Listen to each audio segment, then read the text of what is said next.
Dear futurist professors of Christ, I want to invite you to reconsider something crucial about Jesus' teaching on his return, his parousia. That's the matter of imminence.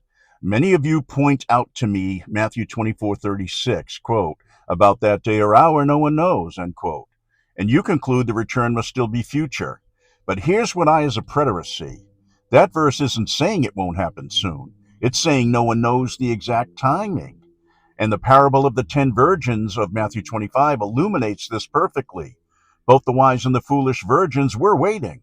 They both expected the bridegroom. The difference wasn't whether he'd come, but readiness. They didn't know the hour, yet they prepared accordingly. Their generation was living in expectation of imminent arrival. Just look at Matthew 16:27 and 28. Jesus says, "For the Son of Man is about to come in the glory of his Father. Assuredly, I say to you, there are some standing here who will not taste death until they see the Son of Man coming in his kingdom," end quote. Now, that word "about" translates the Greek word "mello." This isn't vague future language. Mello means about to be, on the verge of, imminence. It's the language of nearness. Now, Jesus isn't saying his return might happen in 2,000 years. He's saying it's coming in that generation's lifetime. Consider also Matthew 24:34. This generation will certainly not pass away until all these things have happened. And Romans 13:12.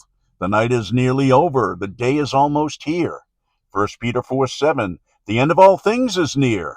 Revelation 1:1. Quote, the revelation of Jesus Christ, showing his servants what must soon take place. So it's soon. It's near. It's about to be. These aren't arbitrary words. They paint a consistent picture. The apostles and first century believers genuinely expected Christ's return in their lifetime.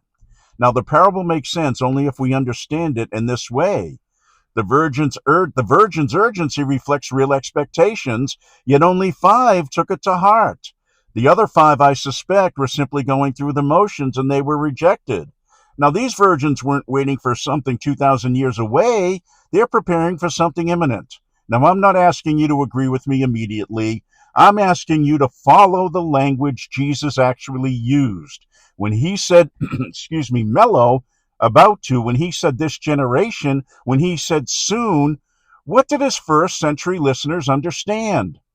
That's the preterist case. That's my case, and it deserves serious reconsideration.